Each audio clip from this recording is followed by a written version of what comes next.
Hello guys, welcome to Gusto Reactions. Once again, thank you so much for always liking, sharing, subscribing, telling your friends about what we do right at Gusto TV. Lala is right here, and Starboy Wizkid is also in the building. Some days back, Wizkid told us he was coming to Abuja, and of course, fans were hyped up for that one.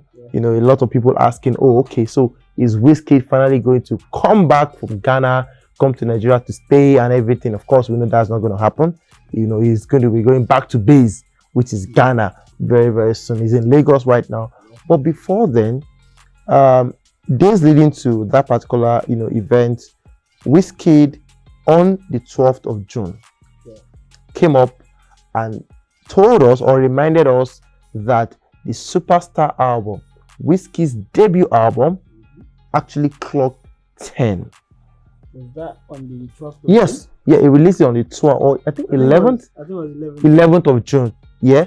So 10 years, Wizkid's Superstar album, and it came up with, the documentary, A Superstar Made in Lagos, courtesy of YouTube. And this particular album from Wizkid was a huge one. And how impactful would you say this album was for Afrobeat at that time?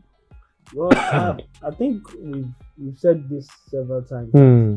Wizkid's Superstar album was like a start of an era. He came up with completely new set of sounds, not just him.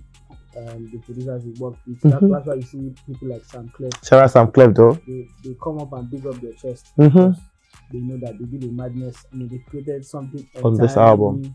And the way Wizkid came about his songs, the kind of songs he made, the way he sounded, people, like we said, people were inspired by this and they started doing their thing. People were starting to sound like Wiz.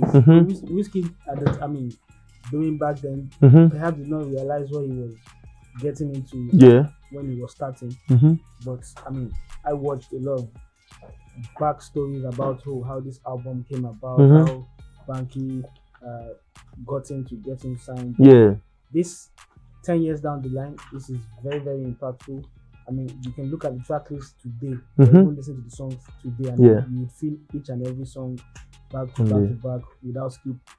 Album has 17 tracks. Now, 17 tracks, Wizkid's Superstar album, major debut album from the Starboy. And we can go on and on about how this album, like you said, started up a whole wave and all of that. This album, 17 major tracks. Say My Name, No Lele, Scatter the Floor, Bakurumo, Slow Wine, Love My Baby, Giddy Girl, Oluwa Loni, Don't Do, Tease Me Bad Guys, Hear Me Boys, What You Wanna Do For Me, Holla at Your Boy, What Up, Shout Out, and of course the bonus track, Wiz Party. This was a freestyle leak.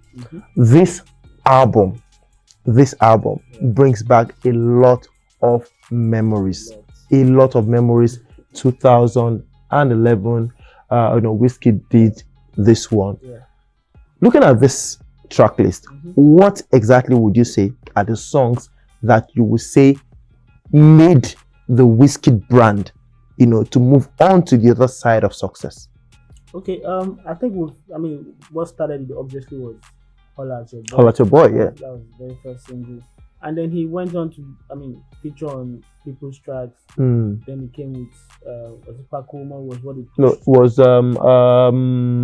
after Holla at Your Boy, we had Hear Me Boys. Was it Hear Me Boys? Yes, and then Don't Do came as a third single. Okay, and then there was Pakuma. Pakurumo, yeah. That was like the focus single. The focus single on the album. I think what sticks out for me the most, because I witnessed firsthand how non-Nigerians actually love the song, is Don't Do. Don't Do doesn't just relate to a normal African or Nigerian. It relates to every person. Not to doll themselves. Not even the dolly part. It relates to every person's likeness for something that's flashy, that's classy. And when you hear it singing in the corner, wearing Dolce & Gabbana, that line alone sticks with a lot of people, whether you're Nigerian or not, because everyone wants to wear Dolce & Gabbana, wear design. So I even witnessed first at attending one of Wizkid's concerts how people reacted to, I mean, jamming when the song Don't Do, right? Don't Do, yeah. And you see people who are not even Nigerians and they're like, they are freaked up about the song. I think that was very impactful for him before he now went on another amazing run when he started working with Malik Berry. So I think Don't Do for me stood out the most in terms of international success.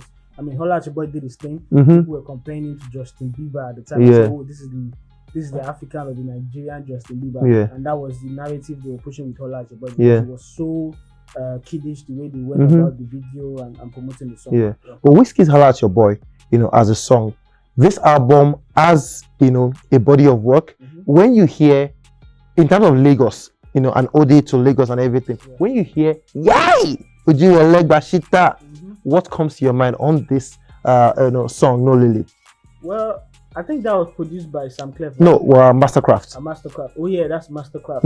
I mean, that from Mastercraft. There's another one from Sam Clef. Yeah, which one? This Scatter the Flow was produced by J Slick. Yeah, J Slick produced this. Backrumo, Slow Wine, Sam Clef as well. Love My Baby, Sam Clef. Giddy Girl was by DJ Clem. Oluwa Loni. Oh, Don't Do. Yeah, Don't Do. Don't Do. I mean, like you hear those sounds. I mean, people perhaps didn't pay attention to who produced what back then, but the sounds was unique. So when you hear Prince, people just get hyped up. When you get, exactly. Boom, everybody would get hyped up. So I mean, there are a lot of gems, on this one, hidden secrets on how to make an album on this. Trust me, on this album that a lot of people should. And this seems to be one of the Prince's biggest ever collaboration, though. What up? Yeah, and I mean, see the Prince on that song. He came through. Was classic the way we classic the Prince. Yeah. And till today, I mean, have they even done any other song together since then? Nah. The Prince will be smiling if this song comes up. That's just classic the Prince. Oh, I think they did Jones and Ward together. That was the Prince's song. Yeah. And that one featuring Jesse Jaggs as well. And is this the best freestyle ever by Wizkid? There are plenty of freestyles. If you want by Wizkid. Yeah, no. Even on this album, there are plenty of freestyles. If you want to be honest, these Tease Me and Bad Guy. Yeah, of course, a freestyle. It's a freestyle. Freestyle. It's a freestyle. Yeah, and watching a lot of, these interviews and getting an insight of how Wizkid goes about recording the song. They say he doesn't write down his lyrics. I can't forget how Don't Do came about. You're there, This Wiz Party. That's it. Anyways, Wiz Party, Freestyle League.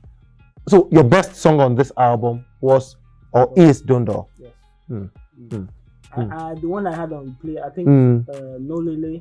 Don't Do. I mean, I would over the years. I think that still sticks with me a lot. I mean, it's even hard to choose what's like. Any of these songs can come up today. Yeah, definitely. And of course, Bakurumo was that song. We saw Skills, we saw Funke Akindele in the video. We saw it was a party. Tiwa Savage as well. That Bakurumo was so limited. That's the only thing about Bakurumo, because the kind of people who would feel it to be like, okay, for example, now I would think, oh, this is the new what's his name? Who did that come from? Justin Bieber, right? Am I going to be playing Bakurumo to them too? No. I'll rather play with Holla at Your Boy or Don't Do or any of these other songs.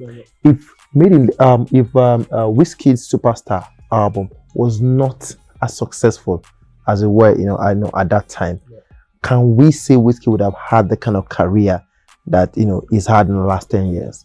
Well, I mean, with the kind of start he had, there was only one way this could have been, which was success. In any case, it was not successful.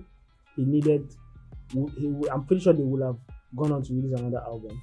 They wouldn't have done that second group power. They won't waste time on that. They would have sharply done something else. But looking at the credits on this album and the kind of big bucks they had to work with, it was also small money. No, it was small money. Names of the executive producers, So there were funds pushed into the Wizkid project. Yeah. And so people should know. Young artists of nowadays don't think these people. They just rose above. True. A lot of money. A lot of money. If this wasn't successful, it would have definitely done something new. But then, they saw the future. They had a vision. Superstar. Exactly. Right now. He is a mega star, actually. Anyways, shout out to Wizkid, Starboy. Yes, still doing his thing. 10 years. after the release of the Superstar album. Guys, let's have your say on what impact. Where were you when this album dropped? You've not even answered that one. Anyways, let us know where you were when this album dropped. Of course, your best songs or your best song from this album. Do you like No Lele? Do you like Scatter the Floor, Pakurumo, EME Boys, Slow Wine? I mean, there's a whole lot. Love My Baby was a jam for days at that time. Everybody. In fact, people, maybe some younger generation, they'll be like, why is this guy auto-tune too much? But forget to back then that was the in thing. Making a career. That's why we say Wizkid cannot sing. Definitely. Anyway, shout out to Wizkid. Congrats to him on the 10th anniversary of the Superstar album. Still very, very. In fact, after this show, we're going to play that Superstar album again because it is still a gem and forever a gem. Shout out to Wizkid. Let's have your thoughts. Put everything down below, and we'll see you on the next one. Peace.